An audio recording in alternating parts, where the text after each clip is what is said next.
In Chinese Society, March 1926. This article was written by Comrade Mao Tse-tung to combat two deviations then to be found in the party. The exponents of the first deviation, represented by Chen Tu-su, were concerned only with cooperation with the Kuomintang and forgot about the peasants. This was right opportunism.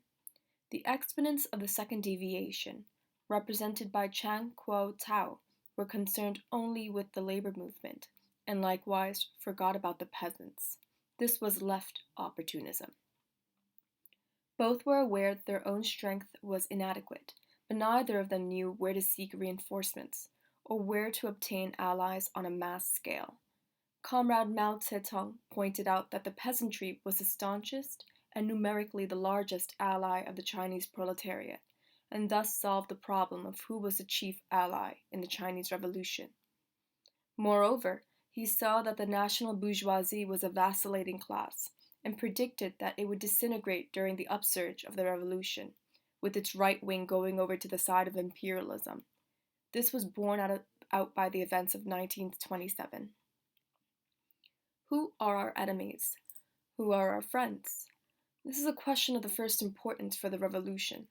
The basic reason why all previous revolutionary struggles in China achieved so little was their failure to unite with real friends in order to attack real enemies.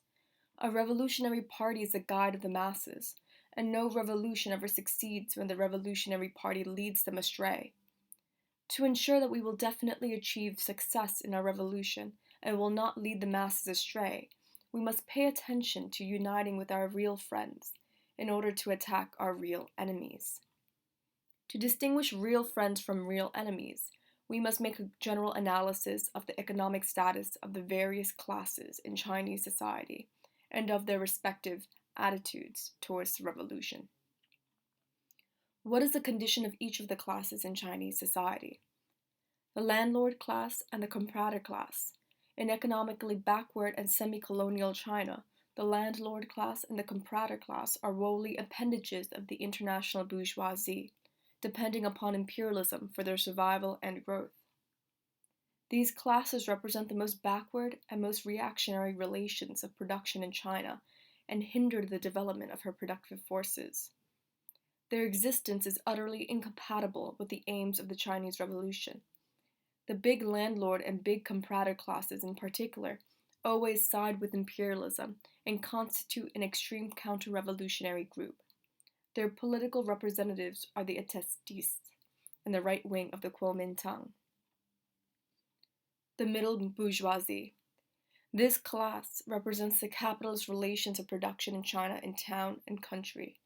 The middle bourgeoisie, by which is meant chiefly the national bourgeoisie, is inconsistent in its attitudes towards the Chinese Revolution. They feel the need for revolution and favor the revolutionary movement against imperialism and the warlords when they are smarting under the blows of foreign capital and the oppression of the warlords. But they become suspicious of the revolution when they sense that, with the militant participation of the proletariat at home and the active support of the international proletariat abroad, the revolution is threatening the hope of their class to attain the status of big bourgeoisie. Politically, they stand for the establishment of a state under the rule of a single class, the national bourgeoisie. A self-styled true disciple of Tai Chi Tao wrote in the Chen Pao, Peking, "Raise your left fist to knock down the imperialists and your right to knock down the communists." These words depict the dilemma and anxiety of this class. It is against interpreting the Kuomintang's principle of the people's livelihood according to the theory of class struggle, and it opposes the Kuomintang's alliance with Russia and the admission of communists and left-wingers. But its attempt to establish a state under the rule of the national bourgeoisie is quite impractical, because the present world situation is such that the two major forces, revolution and counter-revolution, are locked in final struggle. Each has hoisted a huge banner. One is the red banner of revolution held aloft by the Third International as the rallying point for all the oppressed classes of the world. The other is the white banner of counter-revolution held aloft by the League of Nations as the rallying point for all the counter-revolutionaries of the world. The intermediate classes are bound to disintegrate quickly, some sections turning left to join the revolution, others turning right to join the counter-revolution. There is no room for them to remain independent. Therefore, the idea cherished by China's middle bourgeoisie of an independent revolution in which it would play the primary role is a mere illusion. The petty bourgeoisie. Included in this category are the owner peasants, the master handicraftsmen, the lower levels of the intellectuals, students, primary and secondary school teachers, lower government functionaries, office clerks, small lawyers, and the small traders. Both because of its size and its class character, this class deserves very close attention. The owner peasants and the master handicraftsmen are both engaged in small-scale production. Although all strata of this class have the same petty bourgeois economic status, they fall into three different sections. The first section consists of those who have some surplus money or grain, that is, those who by manual or mental labor earn more each year than they consume for their own support. Such people very much want to get rich and are devout worshippers of Marshal Chow. While they have no illusions about amassing great fortunes, they invariably desire to climb up into the middle bourgeoisie. Their mouths water copiously when they see the respect in which those small money bags are held. People of this sort are timid, afraid of government officials, also a little afraid of the revolution. Since they are quite close to the middle bourgeoisie in economic status, they have a lot of faith in its propaganda and are suspicious of the revolution. This section is a minority among the petty bourgeoisie and constitutes its right wing. The second section consists of those who in the main are economically self-supporting. They are quite different from the people in the first section. They also want to get rich, but Marshal Chow never lets them. In recent years, moreover, suffering from the oppression and exploitation of the imperialists, the warlords, the feudal landlords, and the big comprador bourgeoisie, they have become aware that the world is no longer what it was. They feel they cannot earn enough to live on by just putting in as much work as before. To make both ends meet, they have to work longer hours, get up earlier, leave off later, and be doubly careful at their work.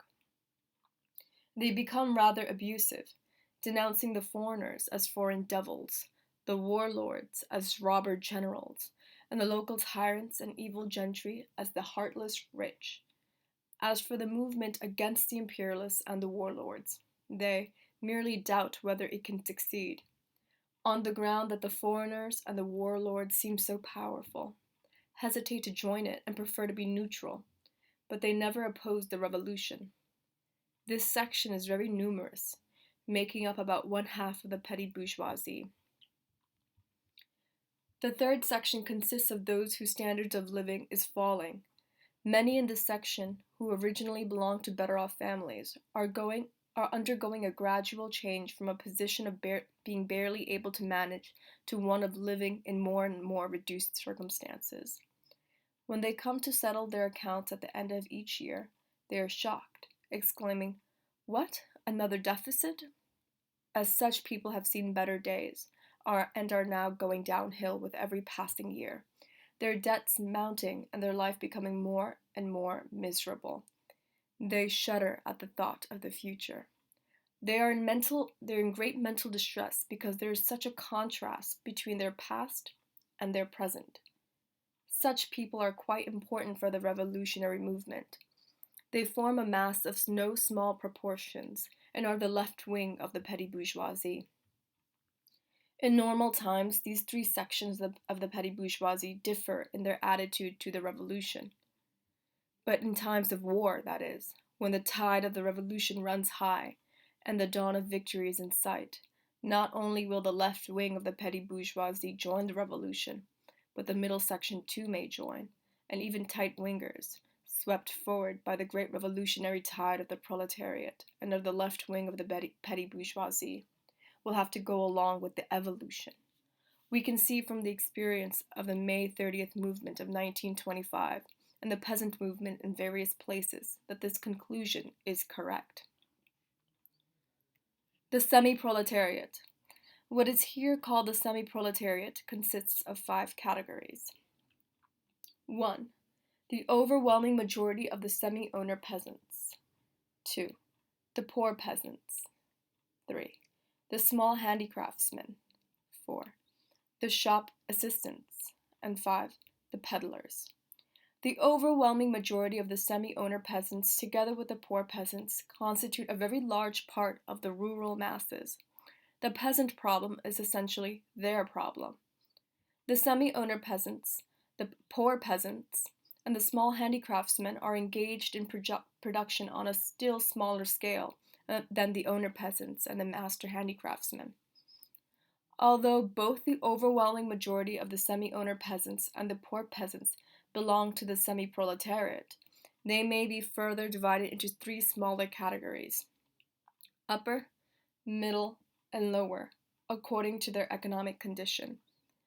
These semi-owner peasants are worse off than their owner peasants because every year they are short about half the food they need and have to make up this deficit by renting land from others, selling part of their labor power, or engaging in petty trading. In late spring and early summer, when the crop is still in the blade and the old stock is consumed, they borrow at exorbitant rates of interest and buy grain at high prices. Their plight is naturally harder than that of the owner peasants, who need no help from others, but they are better off than the poor peasants.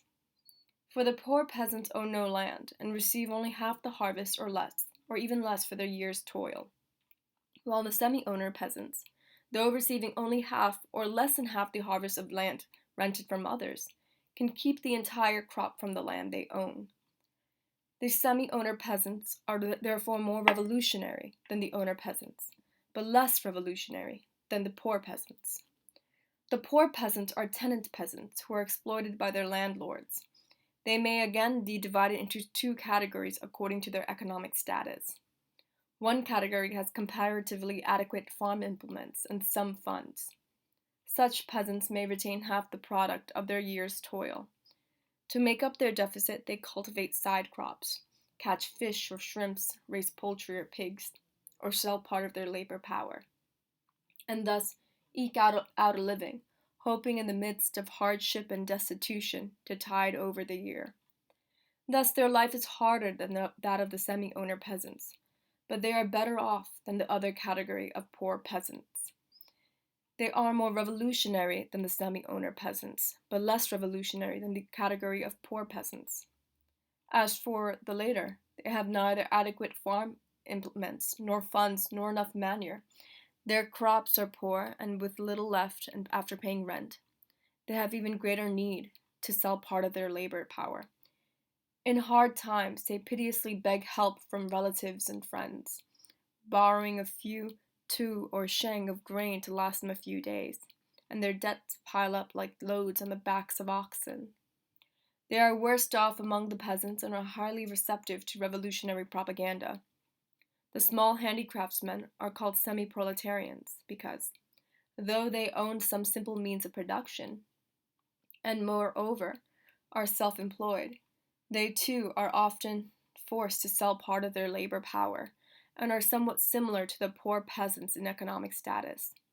They feel the constant pinch of poverty and dread of unemployment because of heavy family burdens and the gap between their earnings and the cost of living. In this respect, too, they largely resemble the poor peasants. The shop assistants are employees of shops and stores, supporting their families on meager pay and getting an increase perhaps only once in several years while the prices rise every year. If by chance you get into intimate conversation with them, they invariably pour out their endless grievances. Roughly the same in status as the poor peasants and the small handicraftsmen, they are highly receptive to revolutionary propaganda.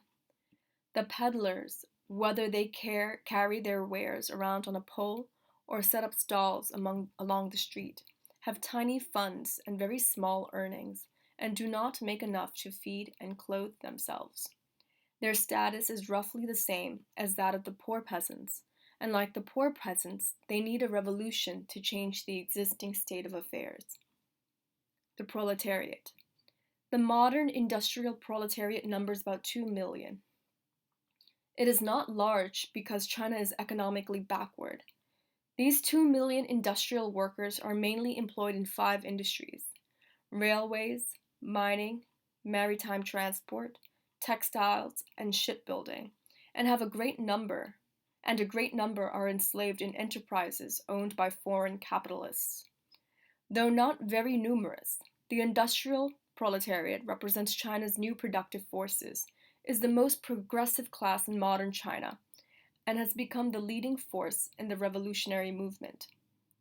We can see the important position of the industrial proletariat in the Chinese Revolution from the strength it has displayed in the strikes of the last 4 years, such as the Siemens strike, the railway strike, the strikes in the Kailan and Taotou coal mines, the Shemin strike, and the general strikes in Shanghai and Hong Kong after the May 30th incident. The first reason why the industrial workers hold this position is their concentration. No other section of the people is so concentrated. The second reason is their low economic status. They have been deprived of all means of production, having nothing left but their hands, have no hope of ever becoming rich, and moreover, are subjected to the most ruthless treatment by the imperialists, the warlords, and the bourgeoisie. That is why they are particularly good fighters. The coolies in the cities are also a force meriting attention. They are mostly dockers and rickshaw men, and among them too are sewage carters and street cleaners. Possessing nothing but their hands, they are similar in economic status to the industrial workers, but are less concentrated and play a less important role in production. There is as yet little modern capitalist farming in China. By rural proletariat, we mean farm laborers hired by the year, the month, or the day. Having neither land or farm implements or funds, they can only live by selling their labor power. Of all the workers, they work the longest hours, for the lowest wages, under the worst conditions, and with the least security of employment. They are the most hard-pressed people in the villages, and their position in the peasant movement is as important as that of the poor peasants. Apart from all of these, there is the fairly large lumpen proletariat, made up of peasants who have lost their land and handicraftsmen who cannot get work. They lead the most precarious existence of all. In every part of the country, they have their secret societies, which were originally their mutual aid organizations for political and economic struggle. For instance, the Triad Society in Fujian and Guangdong, the Society of Brothers in Henan, Hubei, Quechao, and Sichuan, the Big Sword Society in Hanwei, Honan, Shangcheng, the Rational Life Society in Chile, and the 3 northeastern provinces, and the Green Band in Shanghai and elsewhere. One of China's difficult problems is how to handle these people. Brave fighters, but apt to be destructive. They can become a revolutionary force if given proper guidance. To sum up, it can be seen that our enemies are all those in league with imperialism, the warlords, the bureaucrats, the comprador class, the big landlord class, and the reactionary section of the intelligentsia attached to them. The leading force in our revolution is the industrial proletariat. Our closest friends are the entire semi-proletariat and petty bourgeoisie. As for the vacillating middle bourgeoisie, their right wing may become our enemy, and their left wing may become our friend, but we must constantly be on our guard and not let them create confusion within our own ranks.